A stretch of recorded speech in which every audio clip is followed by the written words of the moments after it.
और पूरी दुनिया को यह सच्चाई पता चल गई है कि दरअसल शराब घोटाले जैसी कोई चीज थी ही नहीं। शराब घोटाले के नाम पर भारतीय जनता पार्टी ने, पीएमओ ने, नरेंद्र मोदी जी ने अरविंद केजरीवाल के खिलाफ एक गहरी साजिश रची, उनकी छवि को खराब करने की एक गहरी साजिश रची, आम आदमी पार्टी की छवि को खराब करने की एक गहरी साजिश रची। इनिशियल स्टेज के जमानत के ऑर्डर को एक्विटल या डिस्चार्ज का ऑर्डर बताकर यह कहना कि कोई घपला घोटाला हुआ ही नहीं, 1 साल से हम परेशान हैं और बहुत शरीफ लोग हैं, बहुत ईमानदार लोग हैं, ये कंटेम्प्ट ऑफ कोर्ट है। कल से भाजपाइयों से जो भी पूछा जा रहा है, भाजपाई कहते हैं मुझको हवा हवाई। हवा में एक घोटाले की बात करते थे, क्योंकि इसको हमारी भाषा में चोरी और सीना जोड़ी कही जाती है। तो पूरी सरकार घोटाले बाजों की सरकार है।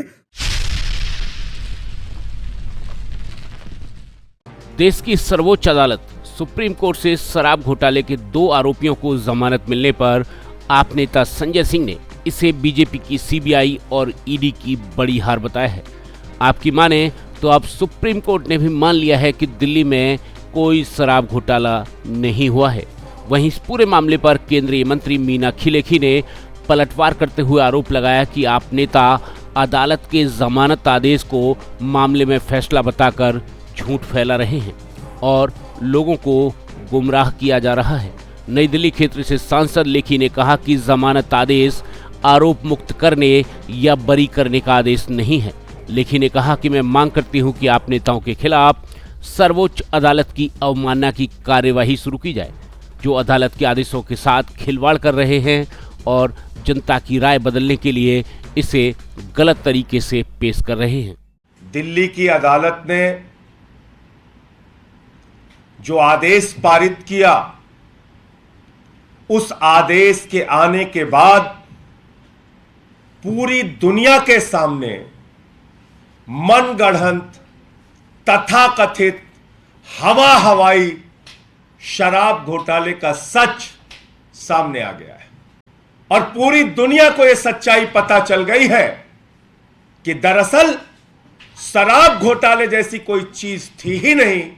शराब घोटाले के नाम पर भारतीय जनता पार्टी ने, पीएमओ ने, नरेंद्र मोदी जी ने अरविंद केजरीवाल के खिलाफ एक गहरी साजिश रची, उनकी छवि को खराब करने की एक गहरी साजिश रची, आम आदमी पार्टी की छवि को खराब करने की एक गहरी साजिश रची, क्योंकि शराब घोटाला जैसी कोई चीज नहीं हुई। एक फिल्म का गाना था, बिजली गिराने मैं हूं आई, कहते हैं मुझको हवा हवाई। कल से भाजपाइयों से जो भी पूछा जा रहा है, भाजपाई कहते हैं मुझको हवा हवाई। हवा में एक घोटाले की बात करते थे, हवा में एक जांच की बात करते थे। ईडी ने, सीबीआई ने जो जांच शुरू की, उस जांच में कहा कि तो 100 करोड़ रुपए की रिश्वत ली गई है। पहले ईडी सीबीआई ने मान लिया 70 करोड़ की कोई जानकारी हमारे पास नहीं, 70 करोड़ का तो कोई सबूत ही नहीं, 30 करोड़ का सबूत है। ऐसा एक झूठा प्रचार और झूठी जानकारी उन्होंने अपनी चार्जशीट में रखी। इतना झूठ मत करो। मालूम है मोदी का दबाव है, मालूम है भाजपा का दबाव है, मालूम है पीएमओ कार्यालय का तुम्हारे ऊपर दबाव है, लेकिन ऐसे बदनाम करोगे किसी को भी, ऐसे हवा हवाई झूठ बोलोगे, तो इसलिए पूरी की पूरी भारतीय जनता पार्टी को इस देश के लोगों से, आम आदमी पार्टी के एक एक कार्यकर्ता से नाक रगड़ के माफी मांगनी चाहिए। जिन लोगों ने झूठे आरोप लगाए, झूठे बयानबाजियां की, झूठे तरीके से आम आदमी पार्टी को बदनाम करने की कोशिश की, उन सबको माफी मांगनी चाहिए और साथ ही साथ देश के प्रधानमंत्री को सार्वजनिक रूप से सामने आके इस जो साजिश के पीछे, इस गहरी साजिश के पीछे जो उनका और उनके दफ्तर का हाथ है, उनको भी माफी मांगनी चाहिए। मनीष सिसोदिया की बेल रिजेक्ट करने के बाद कोर्ट ने जो ऑर्डर किया है वो भी मैं आपको पढ़ के सुनाना चाहती हूँ. However, nothing contained in this order shall tantamount to expression of opinion on merits of the case. E-copy of this order be sent दस्ती etc. यानी दोनों कोर्ट्स, क्या कॉमनैलिटी है? दोनों कोर्ट्स ऑर्डर पास कर रहे हैं केवल जमानत के ऊपर. दोनों कोर्ट्स की जो स्टैंडर्ड ऑपरेटिंग लाइंस होती है वो दोनों में लिखी गई है कि this order does not amount to discharge और acquittal and is not on merits. Merits पे ऑर्डर कब पास होता है? जब चार्जशीट के बाद चार्ज पे बहस होती है या फिर ट्रायल चलने के बाद एक्विट किया जाता है.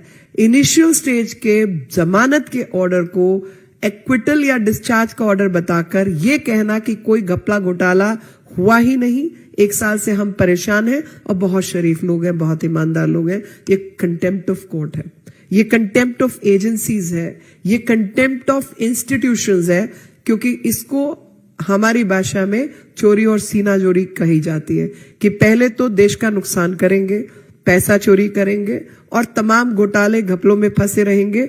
और अभी जो 45 करोड़ वाला घोटाला आ रहा है उसकी भी रकम कहीं ज्यादा आ रही है, क्योंकि 23 मकानों को तोड़कर मुख्यमंत्री का निवास बनाने का प्रयास किया गया, नई कुछ दुकानें मकानें खरीदी गई. ये तो पूरी सरकार घोटाले बाजों की सरकार है और इसी वजह से इन सब चीजों को आपके माध्यम से हम देश दुनिया तक पहुंचाना चाहते हैं कि किस प्रकार से आम आदमी पार्टी के प्रवक्ताओं ने देश को, जनता को गुमराह करने का काम किया. वहीं दिल्ली बीजेपी ने इस तरह के दावों को आपकी बढ़ती राजनीतिक हताशा का परिणाम बताया है. दिल्ली बीजेपी अध्यक्ष वीरेंद्र सचदेवा ने कहा कि शराब घोटाले, दिल्ली जल बोर्ड घोटाले और बंगला घोटाले में अरविंद केजरीवाल की सरकार की पोल खुलने के बाद हर गुजरते दिन के साथ ही आम आदमी पार्टी के नेताओं की राजनीतिक हताशा बढ़ती जा रही है और इस तरह के बयानात इसी हताशा का परिणाम है. ब्रेकिंग न्यूज़ दिल्ली एनसीआर के लिए ब्यूरो रिपोर्ट.